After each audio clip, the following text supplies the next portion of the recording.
Hey everybody, I first off want to say that the video that I posted a couple of days ago, I did not think I was going to get anywhere near the amount of views or support that I had gotten, and I didn't do it for views. I didn't do it for any type of exploitation. I did it because this was important for me mentally, this was important legally, and this is important because it's necessary, as I always explain. I came across some papers that I really kind of just wanted to go over, which does continue on as to why I am doing this now. First and foremost, little Donnie will be 9 years old on December 5th of this year. And when parental rights were taken from me, he had just turned 4 from that December when they were taken in March. So he really had just turned 4. So we're just really going to say 3, in all honesty. There are 2 important things that I want to go over in regards to this case, which fall under the medical procedures that he was forced to undergo, and then I want to go over the specific and exact charges that I am planning to pursue specifically and indefinitely for the year of 2025. I had already did the entire case, which is a summary, and the reason why this took so long was because I took the stacks of medical and legal papers and I broke everything down into timelines. I made a timeline for the medical documents and I made a timeline for the legal documents to just kind of put together how they construed everything into a malpractice charge and into a medical kidnapping charge. I also did a timeline for his problem list, also known as his diagnosis list, which started off very small and then it became very massive, which then mysteriously shrinked back down to almost nothing when rights were taken. I did a timeline for all of the medications that he was placed on, which also kind of went into the surgeries that he needed to have, because a lot of medications have side effects, and one of the biggest side effects were with his teeth, which resulted into having him have multiple teeth extracted at such a very young age. I did a timeline with every surgical procedure that he needed to have, which I'm actually going to go over in this video, and your mind might actually be blown, because some people have never had a surgery, and some people could say I've only had 1 surgery or 2 surgery. This child has had 15 surgeries before he had specifically turned 4 years of age. I did a timeline of all of his weights, because as I explained in the last video, he needed to be weighed anywhere and everywhere, down to the fact of the medical daycare. As soon as he would wake up, he had to step on a scale. Any doctor's appointment, he had to go on a scale. They wanted just actual random specific weight checks so they can monitor the progress of what he was making, which didn't add up because each scale is different of each location, so the numbers didn't always combobulate together, and they just thought that all scales were miraculously inconclusive to his weight. I did a timeline for the combination of Geisinger, Aviana, and Trinity Childcare weights, because they all have their own separate scales. I did a timeline of all of the court hearings that were to be had, and that went for not just the termination of parental rights, but all the way back, going from the very beginning of August of 2017 when they had declared him dependent. And I also did a timeline of the placements of where he ended up having to stay based off of the court orders that were signed off by different random, unaware, and unknown judges of Lackawanna County. through Office of Youth and Family Services, through their caseworkers and supervisors. I am not going to go through every single timeline, but that list alone is a list of different lists of putting this entire case together. And when you think about it, it actually took quite some time to put together. So I kind of just want to start off with the procedures that he had, because those procedures are going to kind of give a little bit more of an insight as to why these charges are going to be filed as soon as possible for the year of 2025. Given the fact that he's a boy, he had a circumcision. I was listing every and any surgical procedure that he had, so we'll just leave that be.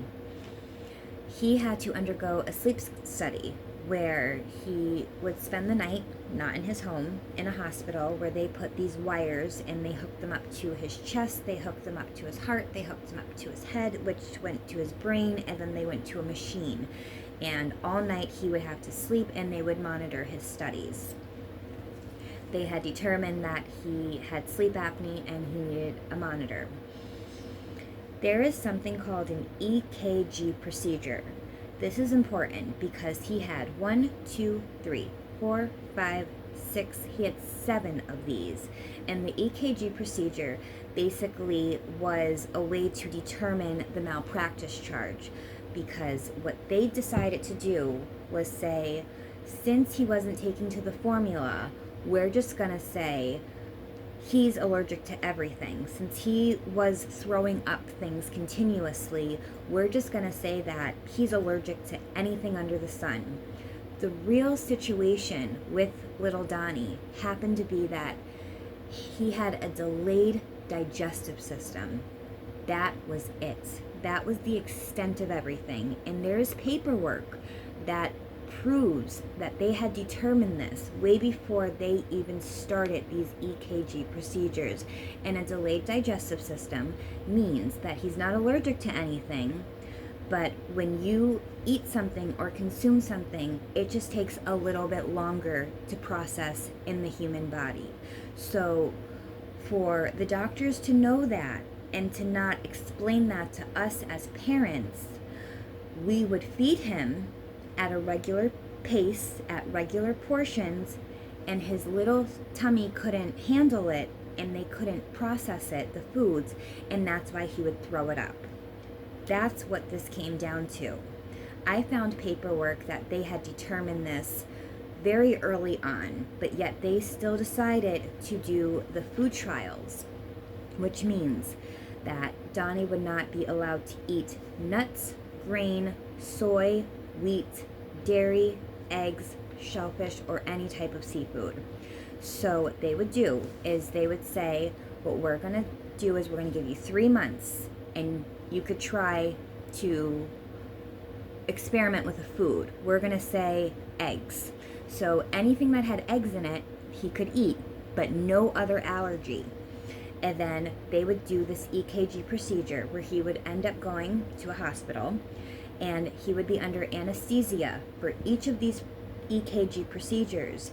And they would take a little tiny microscopic camera once he was asleep and they would put it down his throat into his esophagus, and then they would take pictures of his stomach to see if the allergy would react inside of him or not. As I explained in the last video, Donnie passed every single of these EKG procedures, which basically meant he was never allergic to anything.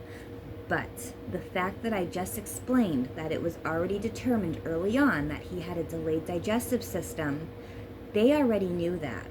So this is where a lot of the civil suit and a lot of the lawsuit comes into term. And there's a difference. A lot of people say, you have a lawsuit. No, we have a variety of multiple different civil suits. And they are with a variety of different people, with the medical team that worked with him, with the legal team of the lawyers and the judges and the caseworkers. So I'm basically going after 2 different types of professions that kind of came together into one sense to remove this child and destroy his life medically, physically, in any way that you could just possibly think of. And given the fact that he was so young, he couldn't say anything. He didn't even know. And me as a mother, being slandered, being abused, being harassed, being just completely under a microscope, the only thing I always wanted was just for them to help us and for them to say, your child is fine, you're doing well, have a nice life. And that's not what they did. They said, your child is sick, we're taking him away, have a nice life. To learn later on that your child was never sick, but we still took him away, have a nice life. No. So with these EKG procedures, going back to where we were, every 3 months he would trial for anything with nuts, anything with grain, anything with soy, wheat, dairy, eggs, shellfish, seafood. So if you figure 3 months, 3, 6, 9, 12, 3, 6, 9, 12. This is 2 years that this child had to undergo these surgical procedures under anesthesia. The side effects were excruciating. He would wake up nauseated. He would have nightmares. Who would want to eat when you constantly have tubes down your throat? Who would want to eat when you have cameras and medications all in your digestive system? Who would want to eat with a delayed digestive system? And more importantly, how do you know what he's even feeling at 3.5 years old? Given the fact that he was with a delayed digestive system and they put the spaghetti noodle feeding tube inside of him that started up his nose, down his throat and into his esophagus, Donnie would pull it out because he was a baby. So then they took that feeding tube out and then they put the Mickey button inside of him. And we called it a Mickey Mouse button. And that was the biggest procedure that he ever had because they at this point cut into his stomach and put an actual feeding tube inside of him.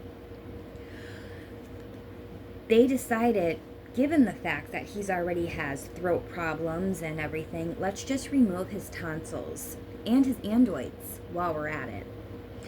On top of feeding problems and digestive problems, let's just pull multiple teeth and extract multiple baby teeth. He had no cavities, but at the same time, they were rotting from the medications. They were rotting from all of the Boost Breeze drinks and the supplement drinks and the Elecare drinks and the Neocay drinks. His teeth were rotting from all of these formulated chemicals that were just going into this little tiny body that was born in 2015, and by 2020 he had already had 15 procedures, and they terminated my parental rights. I didn't give him the procedures. I didn't ask for these surgeries. Did I sign off on them? All of them, but the last couple.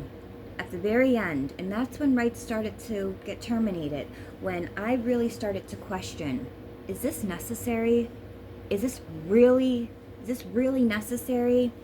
That's when they said, you know what, since mom isn't going to be on board, we're going to take away her medical rights and we're just going to go ahead and do what we want to do. So now I'm just going to get into the charges because listening to all that alone, mind is blown. But these are the charges that I am going to be pursuing indefinitely. The very first one is medical kidnapping, as you could clearly tell. A lot of medical bad stuff going on, and Donnie's not here. We don't even know where he is, and that is the God's honest truth. We have no contact with him. Family cannot get a hold of him, and therefore that is considered kidnapping. Malpractice, that is going against any medical staff member who was involved in this case, who went to school, who had the knowledge and who had the tools to know that this was not necessary. They will be going under for malpractice, which falls under his entire medical team. The abuse of power and authority, could fall under the medical aspect, but I'm going to put that towards the legal aspect. The lawyers and the judges who did not take the time to fully read and evaluate this case. I understand that in America and in this universal lifetime, everybody's got a story, everybody has an issue, and everybody needs some sort of guidance and solution of third party. But when you are dealing with something this serious, you do not flip through papers and skim. You do what I do, and you read every single word. You highlight any single note that is relevant, and important. You analyze the entire situation, because if you miss one simple thing, the entire case is thrown off, and that is exactly what happened. Like me, if I didn't get those medical reports from attorney Marge Barlow, and if I didn't know or read that he had a delayed digestive system early on, if I would have really seen that in the paperwork that they never gave me, he would have never underwent any of this. Discrimination. There's discrimination that's going to be filed as a civil suit under two categories. The first one is under the mental health. Mental health towards myself and mental health towards actually the child. Because me as a mom, this was very draining. Very, very draining. And this took so much out of me to think, is my child going to be okay? Is Donnie is this going to be a forever situation? Versus the mental health of, well, you're not doing a very good job of being a parent.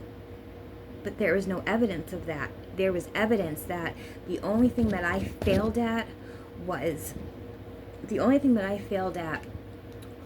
not pushing harder to get those medical records while we had him. Because in all honesty, the papers, the discharge papers, the procedure papers, that was what we had. We never had the actual notes of what these medical providers were typing in emails back to one another. The caseworkers, they also used their abuse of power and authority, demanding to get negative notes from these clinics. They actually wanted to hear bad results. They didn't want to hear that Donnie was doing well and progressing. They wanted to hear that he lost a pound. They wanted to hear that we missed an appointment so they can gather and build this case.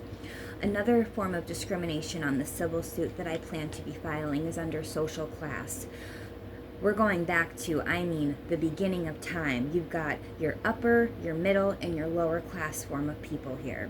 And I'm not saying that me specifically, I qualify myself as middle class or poor class, but I definitely am not considered upper class. And for people who work in law enforcement, people who are employed by the state, and people who are entitled a badge or a say to just uproot somebody's entire life, to me is considered upper class, because I would be damned for me to walk into somebody's house and say, I don't think that this child should stay here, and absolutely begin a process to remove a child just from a 20-minute to a half-hour visit in somebody's home because I was employed to do so. Conflict of interest. This is another charge because these lawyers and these judges, they all work in the same building. Even if they don't work together on the same case each time, they at one point all do connect with one another. Their offices and, their agencies, everyone just kind of comes together. And I did not find that appropriate for my lawyer to be kind of laughing and going out to lunch with the other side of the defense in the courtrooms. And then they come back from recess, and then it's like, well, let's go back to playing the game of who could win this case. That's very inappropriate. Finally, the biggest civil suit charge that I really think is going to tie this together is the double jeopardy charge. And double jeopardy basically means that you are tried or you are accused of the same crime twice. And when I was accused of starving my child, even though I wasn't allowed to feed him any of these foods because it was forbidden, I went against Harrisburg, meaning I went to court against the exact same people who I also went up against in Lackawanna County. Now, the difference between Harrisburg is that Harrisburg had seen that there was nothing wrong. Harrisburg had said there is no evidence proving that this mother is doing anything wrong. But in Lackawanna County, where it's a little bit more closer to home and a little bit more of on the inside scoop, they just completely terminated my parental rights indefinitely without any question. So with that being said, I'm probably going to keep doing these videos because I am going to make this a journey process. I apologize for anyone who doesn't want to see these. I apologize for anyone that doesn't want to watch these, but I'm not going to apologize that I'm going to keep going. And I really hope that in the long run, my son could see this, and in the long run, I pray that these videos are going to benefit as a way to say that I am speaking out, and I've been wanting to speak out, and now I am ready to speak out, that it's time for our family to be reunited again. And with him being 9 years old, that's 5 years later, and he could eat anything, he could play sports, he doesn't have a feeding tube, and the only reason that I know that is because a few months after my rights were terminated, a family member had reached out to the medical daycare where he was supposed to be receiving services, as it was so precedent for him to remain when he was with me. Did I learn that he was no longer there? Did I learn that he was no longer receiving any of the medical services that were so important because he didn't need them anymore? So, thank you for listening. Thank you for watching. Thank you for supporting. And just know that I'm just getting started.